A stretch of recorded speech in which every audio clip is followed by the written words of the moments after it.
Demonstratat e vitit 1981 u cilësuan si një moment kyç që shënon fillimin e një lëvizje më të organizuar për të drejtat dhe barazi. Të pranishmit rikujtuan sakrificën dhe përballjet e studentëve dhe qytetarëve që dolën në rrugë për të kërkuar liri dhe dinjitet. Në këtë aktivitet morën pjesë dhe mori fjalë kryetari i komunës së Strugës Zotëri Mendiqyra, i cili vlerësoi rëndësinë e kësaj date dhe theksoi nevojën që historia duhet të ruhet dhe të përzihet tek brezat e rinj. Sigurisht që sot jam këtu me një mesazh të fuqishëm që ne të festojmë 45 vjetorin, një vit jubilar. Sigurisht që unë jam i lumtur sot, jo vetëm si kryetar, por edhe si aktivist i viteve 1981, 11 mars dhe 26 mars të para 25 viteve, por ashtu jam i lumtur sepse i kam qenë edhe në këtë angazhimin që u bë sot dhe rikujtojmë rëndësinë e këtij manifestimi. Por ky manifestim i sotshëm ka rëndësinë e veçantë, jo vetëm për të kujtuar historinë para 45 viteve, por edhe për të dhënë një mesazh pozitiv, sepse kemi akoma shumë për të bërë, kemi akoma shumë për të bërë në fushën e sportit, në fushën e politikës, në fushën e ekonomisë dhe në fushën shumë të tjera. Unë ju falenderoj të gjithë që jeni pjesë këtu sot në Strugë, në këtë Strugën e bukur, në Strugën ku bashkohet Toskria dhe Gegria, në Strugën ku është liqeni dhe lumi, në Strugën ku është mali dhe fusha. Unë do të kthehem në vitin 1981 në 11 mars si janë zhvilluar ngjarjet atëherë. Sigurisht kam qenë me miq, me Akidikën, Baftiar Dikën e disa shokë të tjerë në Mencë në bazditën e hershme, domethënë në ora 6, kur kemi qenë në mezën e studentëve që papritur kanë filluar të afrohen një grup studentësh duke përplasur sigurisht tavolinat dhe duke bërë kërkesa për ndryshimin e kushteve të studentëve. Sigurisht në ato kohë nuk kishte në fillim parolla Kosova Republik, por kishte kërkesa për ndryshimin e kushteve. Pas një momenti, ne si student normalisht u grumbulluam në pjesën e parë të mezës së studentëve duke qëndruar deri në orët e para të mëngjesit. Bashkarisht një turmë e madhe sigurisht lëvizëm në drejtim të rrugës Ramiz Sadiku për të kaluar në pjesën tjetër të vilave të funksionerëve të atëhershëm Veli Deva dhe Fadil Hoxha për të kaluar të shëtitorët të cilën atëherë quheshin Korzo dhe të Komiteti Qendror rreth Fakultetit Filozofik për të kthyer përsëri te menza. Kjo ka kaluar deri në orët e ershme të mëngjesit dhe sigurisht aty ishin prezent edhe rektorët edhe akademikët tjerë të cilët, profesorët të cilët erdhën për të na qetësuar. Gjatë këtij qarkullimi sigurisht kishte parolla të ndryshme, por kishte edhe në heshtje për Kosova Republik. Mandej në mëngjeset e hershme sigurisht u larguam kur menduam se gjithçka mbaroi në 26 mars në pasditën ora 4-5 të cilët grumbulli i studentëve kishte filluar nga mëngjesi dhe në ora 4 dhe 5 kur ishte kulminacioni i gjithë ngjarjes ku atë ditë do të qarkullonte stafeta e Titos, ato që janë gjeneratët tona sigurisht e din rëndësinë e asaj stafeta për atë kohë dhe për provokim stafeta kaloi rreth konvikteve të studentëve dhe në momentin kur stafeta kaloi aty pranë, sigurisht që ne si student u vërsulëm të arëmbejmë stafetën pa me e menduar fare se në pjesën tjetër të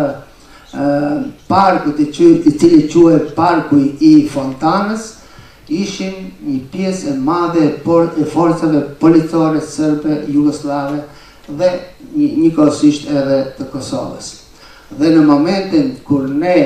u vërsulëm të marrim, të rëmbëm stafetën, sigurisht intervenimi i policisë ishte i pamëshirshëm dhe ne u larguam dhe u futëm në për baraka, atëherë kishte disa baraka aty dhe kishte edhe 5 konvikte. Studentët u shpërndam, menduam se gjithçka mbaroi, por atëherë tek sa filloi. Në momentin kur u futëm në baraka, sigurisht me policia me gaz lotësies na detyroi të dalim nga barakat, flasune dhe disa persona të panjohur studentë që ishin futur në barak, u detyruam të dalim jashtë, normalisht posa dolëm, policia u vërsul dhe në atë moment të gjithë që ishim aty, dikush u larguar, por në momentet caktuara u arrestuan, aty isha edhe unë, momentin që dola mbas disa minuta mbaj mend se kam dalë, mandej kam qeni alivanosur, nga aty na kanë dërguar në stacionin policor të Prishtinës, ku studentët të cilët ishin në gjendje të vështirë, normalisht i morën dhe me insistimin e disa studentëve tjerë na dërguan në spital, nga aty qëndrova 13 ditë dhe normalisht në atë kohë ishim të pritur e të trajtuar në mënyrë më të mirë të mundshme nga personeli i spitalit të Prishtinës, të cilët na konsideronin si heroj. Ndërkohë, historianin e Dervishi solli fakte dhe analiza mbi zhvillimin e asaj kohe, duke theksuar se demonstratat nuk ishin të rastësishme, por rezultat i një pakënaqësie të thellë shoqërore dhe politike. Po ashtu, Shpëtim Pollozhani ndau përvojën personale nga ajo periudhë, duke kujtuar vështirësinë dhe sakrificën. Të pranishmit theksuan rëndësinë e ruajtjes së kujtesës historike dhe nevojën që këto ngjarje të dokumentohen dhe të mësohen nga brezat e rinj, si pjesë e identitetit kombëtar. Mirë se keni ardhur në këtë akademi solene, kushtuar 45 vjetorit të demonstratëve të 81-shit në Kosovë dhe reflektimi i tyre në trevat lindore, nga Mexhitlia në jug afër manastirit deri në Tabanovcë të afër Kumanovës. Demonstratët e vitit 1981 paraqesin tronditjen e parë post-titiste të një idile të kultivuar me kujdes për një vend ku bashkëjetonin suksesshëm kapitalizmi e socializmi. Dy ideologji këto, dy mënyra jetese që po konfrontoheshin në planin global, ku bashkëtojnë të lumtur popujt në thojza të cilët deri dje ishin prerë e grirë për ide nacionaliste shtetë-madhe, ku bashkëjetonin kulturat, religionet dhe civilizimet e 3 kontinenteve të mëdha, qoftë në forma burimore, qoftë në ato më të përqendruara të tyre dhe të cilat në vija ndarëse po konfrontoheshin në forma të jetë agresive. Konjunktura e quajtur Jugosllavi po shndroi në një mikser të popujve dhe ideve, madje po krijoheshin popull të rinj në funksion të kësaj baraspeshe, me një metodologji origjinale të inxhinieringut social. U krijuan kombi musliman, malazez, maqedonas dhe po bëheshin përpjekje për të krijuar edhe kombi kosovar dhe jugoslav. Gjatë këtyre viteve, lëvizja kombëtare shqiptare vazhdonte të jetë në kushte të një konspiracioni dhe të ndjekjes policore. Duke shfletuar historinë e ngjarjeve të pranverës së madhe të shqiptare të vitit 1981, kësa ngjarje të shënuar me shkronja të arta në analen e historiografisë sonë, me modere e kombëtare,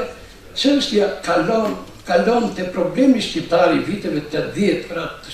shekullit të 20, çështje kjo e cila sapo kishte arritur maturinë e saj historike për të ndarë shapin nga sheqeri. ose liria nga robëria. Në pranverën e vitit 1981, rinia studentore shpërtheu me revoltën kundër padrejtësive dhe dhunës serbe ndaj popullit shqiptar, që ushtrohej me forma të ndryshme dhe kishte marrë formën e një gjenocidi të shkrenuar. Dhe tërë kjo ndodhi sepse Kosova ishte në tutelën e Serbisë. Rastësisht duke kërkuar material historik në internet, e gjeta në enciklopedinë e ushtrisë të Jugosllavisë, shkruan se Struga ka qenë një ndër 8 pikat gjeopolitike dhe strategjike më të rëndësishme të armatës jugoslave, që do të thotë një kufi prej 5700 kilometra, bashkë me ishujt që janë jashtë Kroacisë atje në rasë llogaritën, bëshin diku mbi 11.000 kilometra kufi. Struga vjen në një ndër 8 pikat më të rëndësishme gjeostrategjike dhe politike. Dhe nuk nisi kot në vitin 1968 procesi i diferencimit këtu në Strugë. Profesorin Mujvinca dhe Rami Tuda, të cilët u përjashtuan të parët atëherë, dhe filloi procesi i diferencimit, kur vërtetën se nuk kishte reagim të madh nga popullata, vazhdoi diferencimi në gjithë shtetin, por u ndërprej në një mënyrë. Nuk u ngrit në mbrojtje të diferencuarve, pothuajse asnjë antar i kolegëve në organizatat ku punojnë. Me na largonjë nga puna në mënyrë serike, sikur jemi vënë në trakën lëvizëse, na largonte nga puna komisioni disiplinor i cili ishte përbërë nga shqiptarë në përgjithësi, dhe keqja më e madhe ishte se ne nuk e kishim shkelur statusin ose rregulloren e punës që na largojnë nga puna. Po sido që t'jetë, ajo promosje dhe këto lëvizje sollën vitin 99, dhe me dhe necën përpara nga protesta u vazhdua me në një kryengritje të armatosur, 2001 dhe të shojmë që do të nasillin vitet në vijim, pasi me të vërtetë nuk e kemi punën mirë, po u dëshiroj shëndet të gjitha. Faleminderit. Aktiviteti u përmbyll me mesazhe uniteti dhe respekt për të gjithë ato që kontribuan në rrugtimin drejt lirisë, duke rikujtuar se sakrifica e së kaluarës mbetet themel i së ardhmes.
She